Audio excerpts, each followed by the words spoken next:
Hello everyone. Today we start next topic chapter genetics. Last जो lecture था उसमें आपको मोनो हाइब्रिड क्रॉस पढ़ाया था। मोनो हाइब्रिड क्रॉस की F1 जनरेशन और F2 जनरेशन आपको पढ़ाई थी और उसका क्रॉस करके आपको बताया था F1 जनरेशन के बेस पर मेंडल ने फर्स्ट लॉ बनाया था इनहेरिटेंसी का, जिसको कहा था लॉ ऑफ डोमिनेंसी।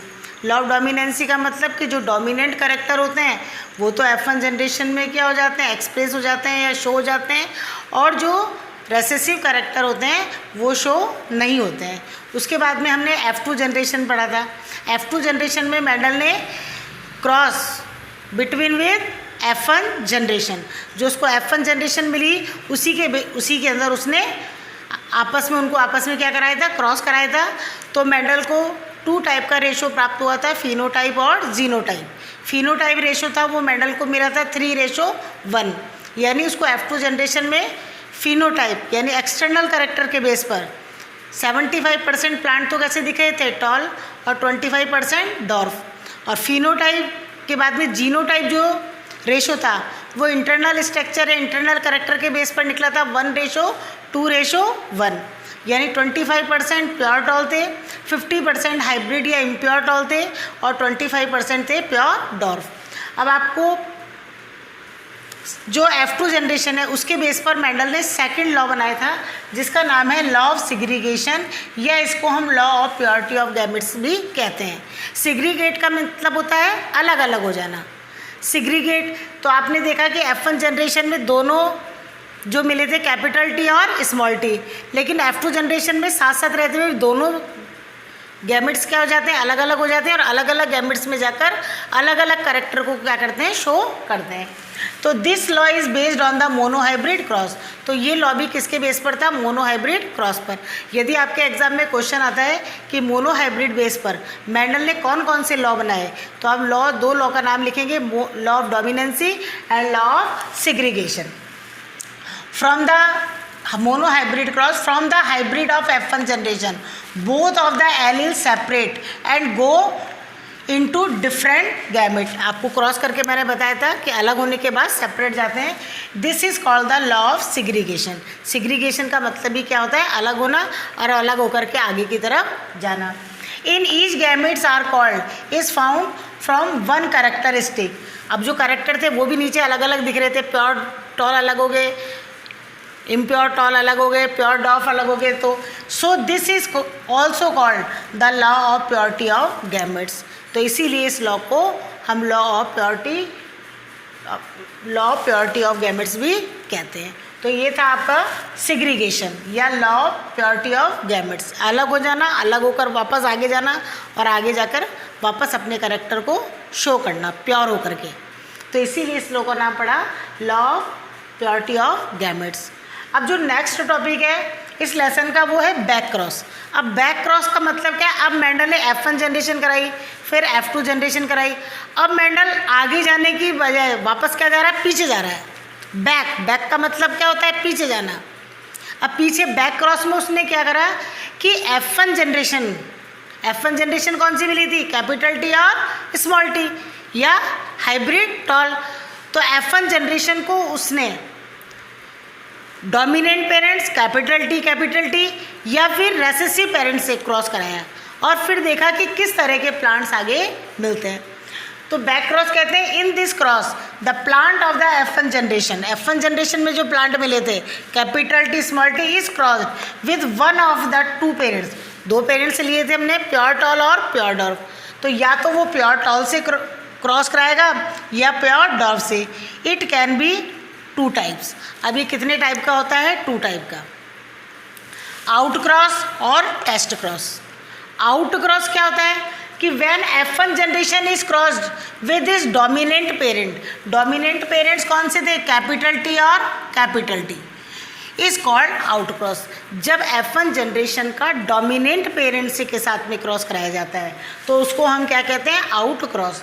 तो आप इस तरह से ये टेबल बनाकर भी आप क्रॉस करा सकते हैं, या तो जैसे मैंने आपको पीछे F1 और F2 जनरेशन में क्रॉस कराया था इस तरह से, वैसे भी आप क्रॉस करा सकते हैं, या आप इस तरह से एक टेबल के जैसे बनाकर भी इसको क्रॉस करा सकते हैं।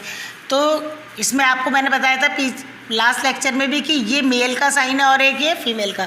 जब भी पेरेंट्स में आपको पता ही है एक मेल और एक फीमेल।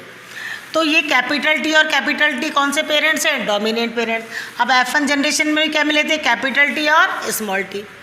तो आप इस तरह से लिखेंगे और फिर क्रॉस कराएंगे। जब कैपिटल टी को कैपिटल टी से क्रॉस कराए तो क्या आ गया? Capital T capital T.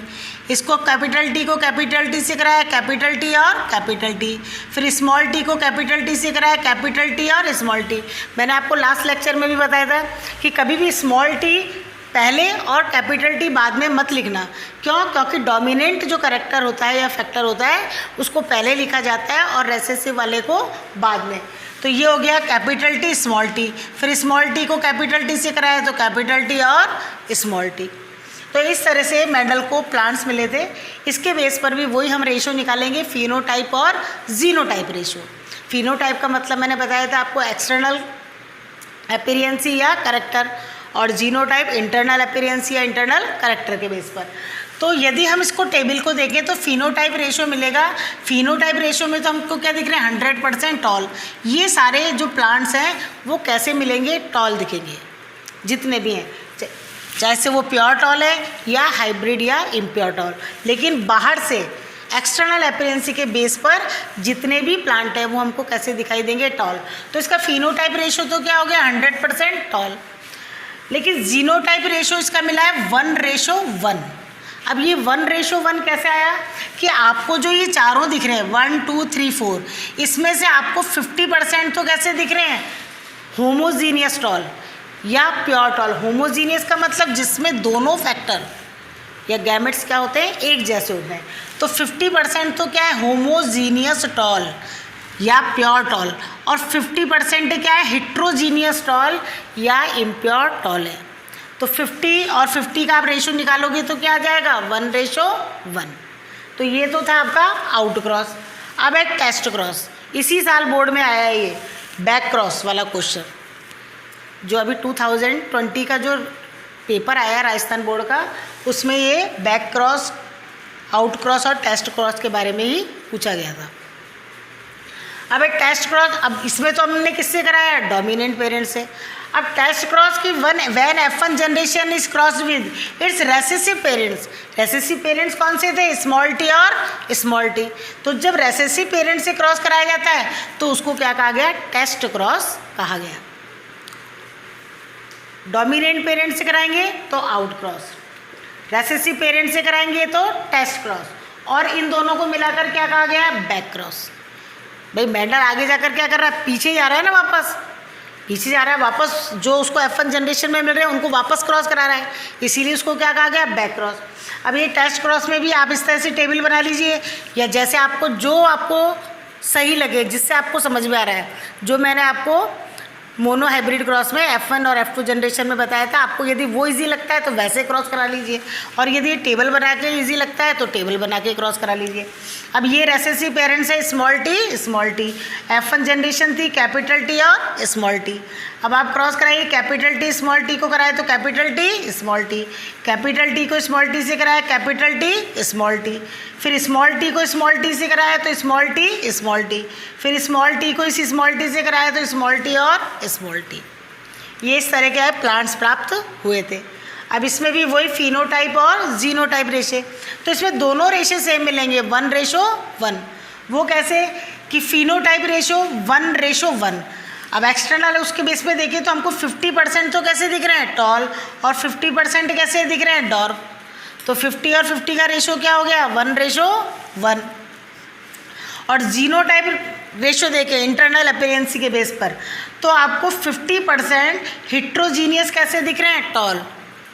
Hetero का मतलब अलग अलग तरह के, और 50% आपको होमोजीनियस क्या दिख रहे हैं? डॉर्फ। स्मॉल टी दोनों एक जैसे आ रहे हैं फैक्टर, तो क्या कहलाया वो? होमोजीनियस। तो ये 50% हिट्रोजीनियस टॉल और 50% होमोजीनियस डॉर्फ। तो 50 और 50 का रेशो निकाला तो इसका भी रेशो क्या आ गया? 1:1। तो इसमें फिनोटाइप और जीनोटाइप दोनों रेशो क्या मिलेंगे? सेम मिलेंगे, 1:1। इस तरह से ये आज हमने बैक क्रॉस में आउट क्रॉस और टेस्ट क्रॉस को डिस्कस किया है।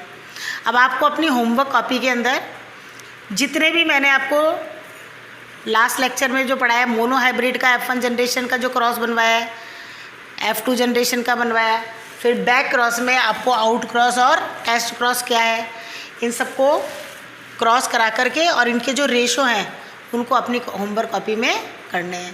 Thank you.